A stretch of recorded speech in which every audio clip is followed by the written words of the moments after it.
Hey everyone, my name is Dr. Nanette Tummers, and this is going to be a 15-minute quick, what I call a short, investment of your time in your resistance training.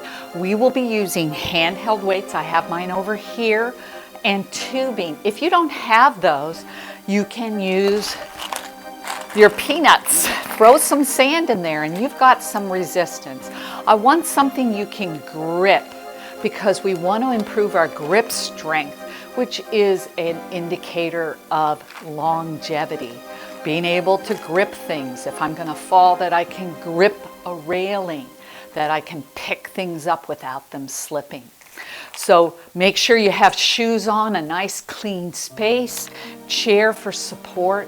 And when you think about it, oh wait, I forgot to introduce my lovely assistant, Lydia. Say hi. This is Lydia Tina Turner Tummers, yes. When I think about human movement, it all comes down to some basics. Every movement we do involves these. The first is a hinge. The second is a squat. The third is a carry, groceries, suitcases, a push, and a pull. All human movement. So that's what we're going to mimic today, what's called functional fitness. I hate air quotes, but it is, yes, putting the fun in resistance training, but also replicating what we do every day. We're going to use body weight, and then if you'd like to, on your second round, you can add more resistance. The body needs to be challenged in order for it to rise to the occasion. You need challenge for change. Our first one is called hinging. So I want you to first find a beautiful athletic stance, starting from the feet up to the crown of your head. Solid in your feet. Distribute the weight evenly between the big toe, the pinky toe, and the ankle, the heel. Sometimes we bow out, sometimes we bow in. See if you can do that now. Knees are soft, tailbone is down. So we need to do what's called bracing, where we bring the belly button in and up to keep our back long. So we're not putting the weight into our back. Lift out of the waist, relax the neck, the shoulders, ears over shoulders, over hips, over ankle. So that could be just your start right now to find a beautiful posture. Our hinge is, I'm going to turn so you can see, all the movement starts at your hip. You have lots of muscles here, not here. So I'm going to take my hip points, push them back, long legs, and now come up. I can glide my hands down, just about to kneecaps or mid-thigh, and then glide up. We're not lifting anything. Long arms, long legs, long back. Let's focus a little bit on, we are stretching the gluteals as we send the hips back, and then we're going to contract them, squeeze them as we lift. So that's a hinge. We can add a weight. I'll show you. I'm going to hold my weight. Something that has weight to it as I keep it close to the body. Shoulder blades back and down, so there's no rounding of the back. If you find you round, I need you to dial it back. Our next movement is a squat. You can be in your chair if you like. You've got this tool right here. Sit to stand is also an indicator of longevity. Can you get in and out of a chair without using your hands? So we're going to begin again with the hinge. It starts all our movement. As we hinge, send the gluteals, that's your buttock muscles, back and down. So a lot of times we start it with throwing our heart forward or arching our back. I'm going to turn. We hinge, we send the glutes back and down. And my knees stay pretty much over the center of my foot. My knees aren't doing the movement. So less is better. Hinge. And you can play with your chair. I'll show you here. This can be your fitness tool. Nice sturdy chair. And I can bring my feet together, cross my heart, lift, hinge and lower. That's pretty hard, but I think of an airplane, how you have to get up. You can go a little bit wider, bring your heels close to the chair, hinge, knee soft at the top, hinge, sit down.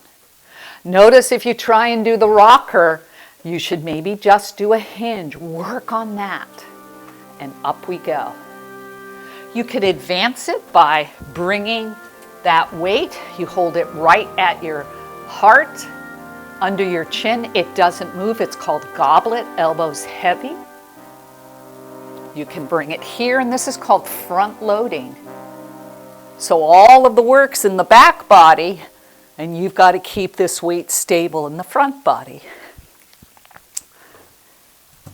So we've done various challenges in our hinge and our sit to stand.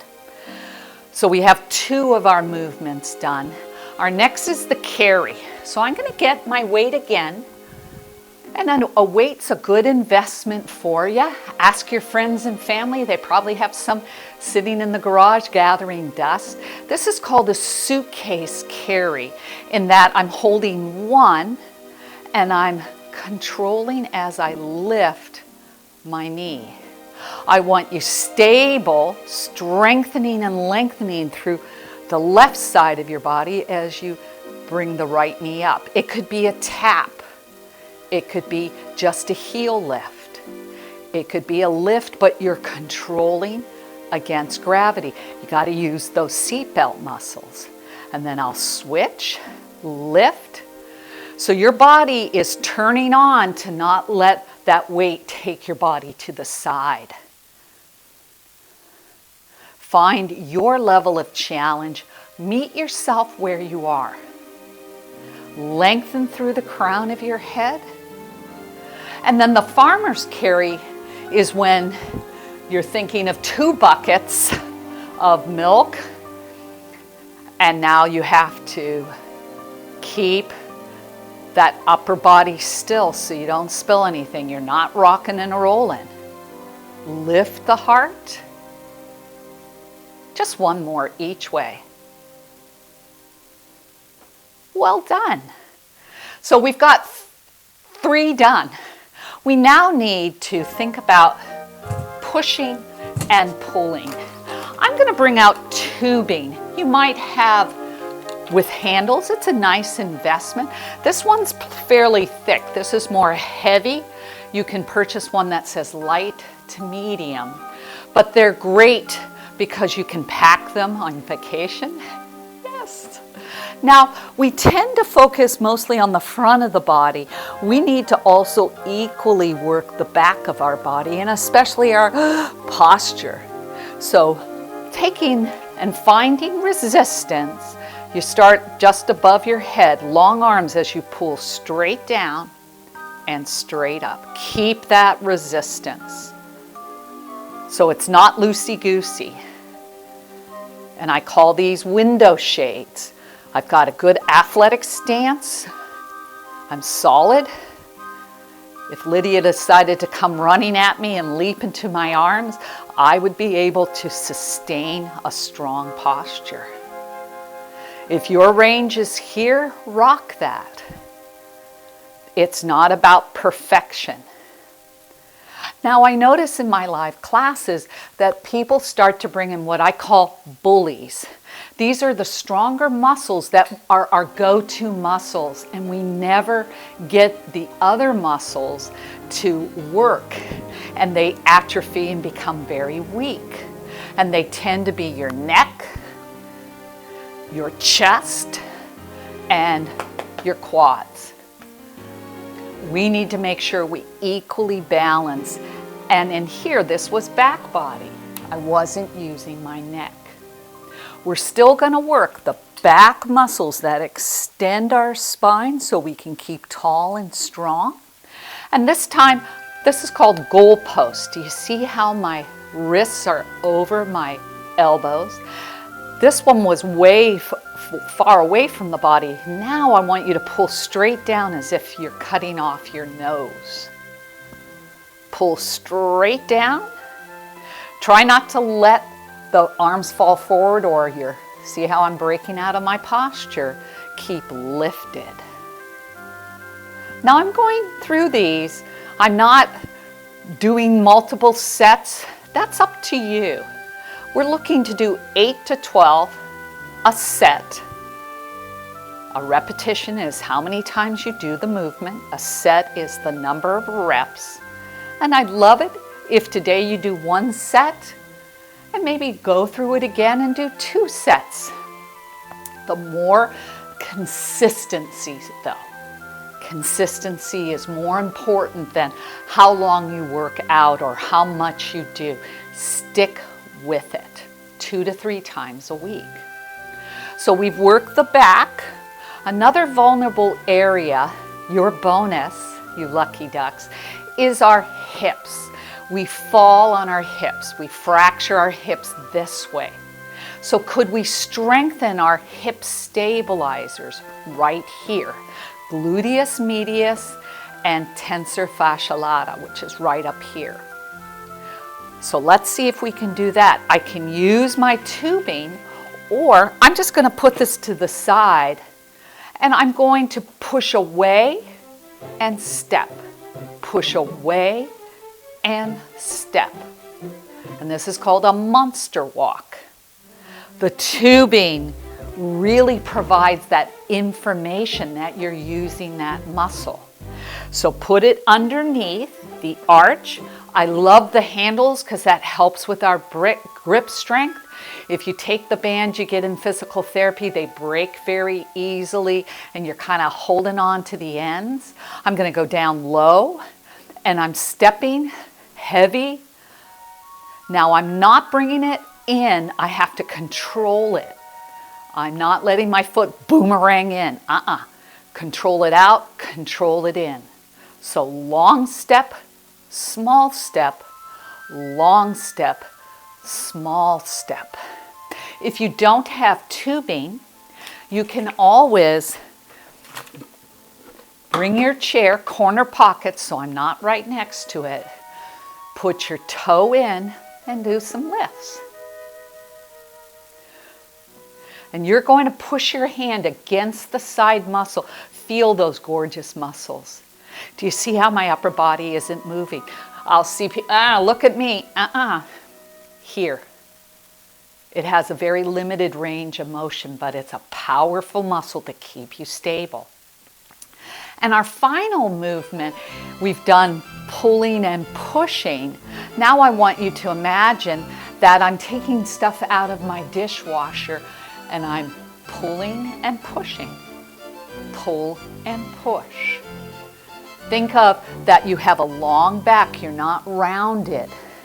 So as your clothes washer, dryer, always hinging, lengthening through that back. Because this is a very vulnerable area for fracture, and if we put a lot of weight, we can be more vulnerable. So keep it long. So I'm going to grab my tubing. You can grab light weights. I'm going to put it under the fat part of my foot. I'm going to get a little hinge, and I'm rowing. Now that was pretty easy peasy, so I might crimp up the ends, gather them up, elbows in. Now where are you going to cheat? You're going to round, or you're going to chicken wing. I'm going to give you a side view. So I start at my knee, pull my hips, control. So I love the tubing. I'm not on a balance beam. This is called railroad tracks. Long neck, look 8 feet ahead. Bring your chin in a little bit so your neck isn't getting fatigued and tired. And then you can switch and do the other foot. You can use light weights. So those are your basics. I'm keeping it real simple. We try to complicate it, and you're seeing stuff online, or your son or your grandkids are like, oh, you've got to do this. Consistency. Everything that I've shown you has been vetted by a physical therapist. It is all bone health friendly. We've done everything that doesn't compromise your bone health. It's simple. Keep it simple. Keep it consistent. Making sure you keep that long, beautiful spine solid in your feet. You should wear shoes when you're using handheld weights. No droppy on your feet. Make sure to hydrate. And maybe set a time when you are the most energetic. If you're a morning person, have your breakfast, go upstairs and do your strength training. Set a timer for 10 minutes, and when it goes ding, ding, ding, you're done.